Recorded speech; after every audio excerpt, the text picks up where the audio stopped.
ये अपनी बहू टुनटुनी चिड़िया के साथ रहती थी। उसका एक बेटा था कालू। कालू को वो शहर के जंगल में रहकर नौकरी के लिए पढ़ाई किया करता था। एक दिन वो अपने घर आता है। उसे देखकर उसकी माँ टूनी और उसकी पत्नी टुनटुनी बहुत खुश होती है। माँ, मेरी पढ़ाई पूरी हो गई और मुझे शहर में नौकरी भी मिल गई है। बस थोड़े ही दिनों की बात है, फिर मैं आपको और टुनटुनी चिड़िया को शहर के जंगल में अपने पास रखूंगा। कुछ दिनों बाद कालू शहर के जंगल लौट जाता है। धीरे धीरे समय गुजरने लगता है और एक दिन कालू का फोन टुनटुनी चिड़िया के पास आता है।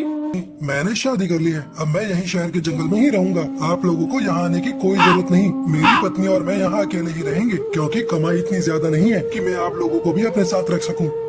इतना कहकर कालू फोन काट देता है। क्या बात है टुनटुनी, तू इतना क्यों रो रही है? हे भगवान, माँ जी ये कालू जी क्या कह रहे हैं? उन्होंने मुझे धोखा दिया है। पता नहीं किस कमबख्त से शादी कर ली और मेरी जिंदगी बर्बाद कर दी। मैं उन्हें कभी माफ नहीं करूंगी माँ जी। धीरे धीरे समय गुजरने लगता है। एक दिन कालू की पत्नी पिंकी चिड़िया उससे कहती है, सुनो जी, गांव के जंगल में अपना इतना बड़ा मकान है, क्यों ना आप उसे बेचकर शहर के जंगल में एक बड़ा सा मकान खरीद लें। लेकिन पिंकी, उस मकान में तो मेरी माता और मेरी गंवार पत्नी रहती है। मैं उसे कैसे बेच सकता हूँ? आप तो बहुत ही डरपोक हो जी। उनसे कहिए मैं आपके पास वापस आ गया हूँ और अब मैं आपके साथ रहूँगा। फिर मौका देखकर आप मम्मी जी से साइन करवा लेना, ठीक है? अपनी पत्नी की बात मानकर कालू वापस अपनी माँ और टुनटुनी चिड़िया के पास जाता है और उनसे कहता है, माँ, मैं वापस आ गया हूँ। माँ, मैं बहुत परेशान हूँ। मुझ पर बहुत सारा कर्ज हो गया है। आप मुझे मकान के कागज दे दीजिए, जिससे मैं अपना कर्जा उतार सकूँ। अरे नास बेटे, क्या इसी दिन के लिए मैंने तुझे पाल पोस कर बड़ा किया था कि तू एक दिन हम लोगों को इस घर से बेघर कर देगा? चला जाए यहाँ से, मुझे अपना घर नहीं बेचना। टुनटुनी, अब तू ही समझा माँ को। ओ बेवड़े, मैं क्या समझाऊं माँ को? तूने दूसरी शादी कर ली और मुझसे कह रहा है कि मैं माँ जी को समझाऊं। अब चले जाओ यहाँ से, हमें कोई जरूरत नहीं तुम्हारी। माँ जी, आप चिंता मत करो, मैं आप लोगों को अपने साथ शहर के जंगल में ले चलूंगा। नहीं कमबख्त, हम दोनों शहर तेरे साथ नहीं जाएंगे। तू अभी और इसी वक्त यहाँ से चला जा। मैं तेरी सूरत भी नहीं देखना चाहती। उसके बाद कालू को वो अपने दोस्त बंटी कबूतर के पास जाता है। अरे बंटी भाई, मैं एक बहुत बड़ी मुसीबत में फंस गया हूँ। इस मुसीबत से तू ही मुझे बाहर निकाल सकता है। ऐसे क्या बात है दोस्त, मुझे भी तो बताओ। क्या पता मेरे पास तेरी सारी समस्या का समाधान हो। फिर कालू से सारी बात बताता है। इसमें कौन सी बड़ी बात है? तू अपनी माता को बिना बताए अपना घर बेच सकता है। तेरी माता को कानू कान खबर नहीं होगी। लेकिन उस मकान को खरीदेगा कौन दोस्त? मैं खरीदूंगा, तेरा दोस्त बंटी। ये ले एडवांस के पैसे, कल आकर सारी रकम ले जाना। कालू को वो अपने माँ बाप का घर बंटी कबूतर को बेच देता है और पैसे लेकर अपनी पत्नी पिंकी चिड़िया के पास शहर आ जाता है। उधर बंटी कबूतर कालू की माँ टुनटुनी के घर पहुँचता है और उनसे कहता है, टूनी काकी, जल्दी से ये घर खाली कर दो। इस घर का मालिक अब मैं हूँ। मैंने इसे खरीद लिया है तुम्हारे बेटे से। क्यों? ये तुम क्या कह रहे हो बंटी बेटा? ऐसा कैसे हो सकता है? ऐसा नहीं हो सकता माँ जी, हमारे पास यही घर बचा है। हम इसे छोड़कर कहाँ जाएंगे? अब रोने धोने से कुछ नहीं होगा। ये देखिए माता जी, मेरे पास इस मकान के कागजात हैं। मैं 2 दिन की मोहलत देता हूँ आप दोनों को। जल्दी से इस मकान को खाली कर दो। मैं नहीं जानती थी, जिस बेटे को मैंने अपना दूध पिलाया वही मुझे इस तरह से धोखा देगा और मुझे अपने ही घर से बेघर कर देगा। अब हम दोनों कहाँ जाएंगे माँ जी? हमारा तो कोई सहारा भी नहीं। मत रो टुनटुनी बहू, हम दोनों को तो जाना ही पड़ेगा, क्योंकि मेरे बेटे ने इस घर को बेच दिया है। चलो हम दोनों कहीं और चलते हैं और अपना घर फिर से बनाएंगे। टूनी चिड़िया अपनी बहू के साथ अपना घर छोड़ देती है और जंगल में इधर उधर भटकने लगती है। तभी उन्हें एक साधु बाबा दिखाई देते हैं। वो उनसे कहते हैं, ऐसा लगता है आप दोनों के पास रहने का ठिकाना नहीं है। टुनटुनी चिड़िया अपनी बेबसी की कहानी उस साधु महात्मा को बताती है। कोई बात नहीं बच्चा, मेरे पास बहुत सारे लकड़ी के बांस हैं। उस लकड़ी से अपना घर बनाओ और उसमें खुशी खुशी रहो। आपका बहुत बहुत शुक्रिया साधु महाराज, जो आपने हमें लकड़ी के बांस दे दिए। फिर टूनी चिड़िया और टुनटुनी चिड़िया उस लकड़ी के पास से घर बनाती है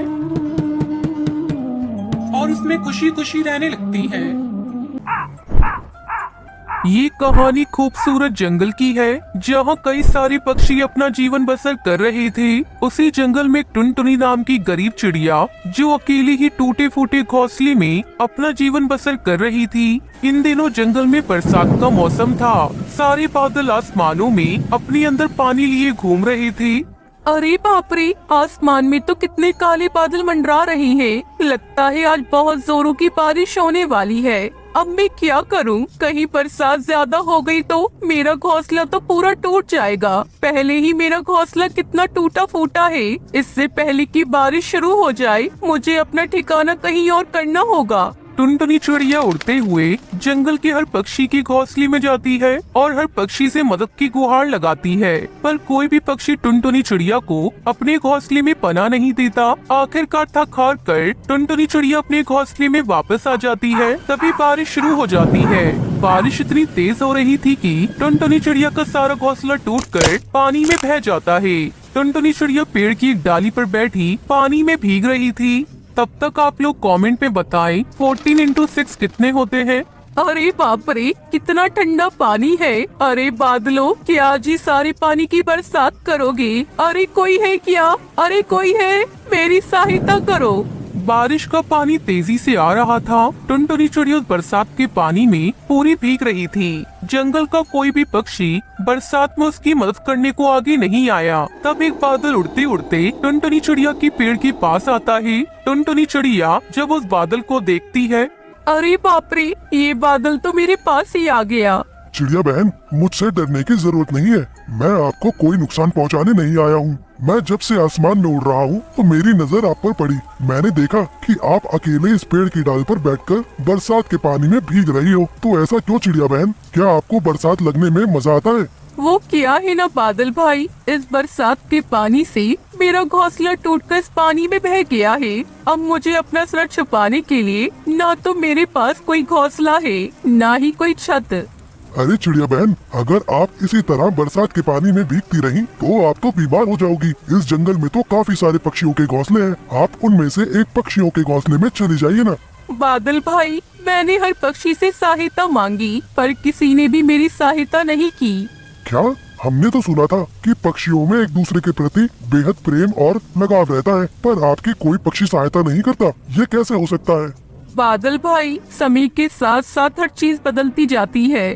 चिड़िया बहन, आप मजबूत वाली लकड़ियों से अपना घोंसला बना लीजिए ताकि आपको बरसात के पानी से कभी कोई समस्या न आए।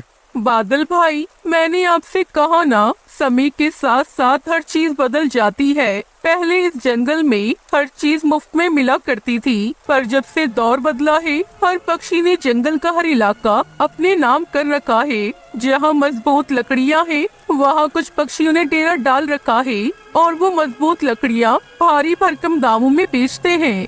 क्या जंगल में इतने बदलाव हो गए? यहाँ सब कुछ बदल गया है। तो फिर अब आप क्या करोगी चिड़िया बहन? आपका घोंसला बनाना तो बहुत मुश्किल है।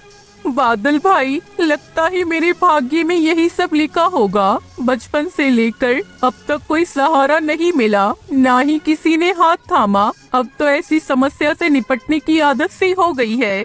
चिड़िया बहन, आपको इस तरह तकलीफ में देखकर मुझे बहुत तकलीफ हो रही है। आप एक काम करिए, आप मेरे ऊपर ही अपना एक छोटा सा घोंसला बना लीजिए। ये कैसे संभव है बादल भाई?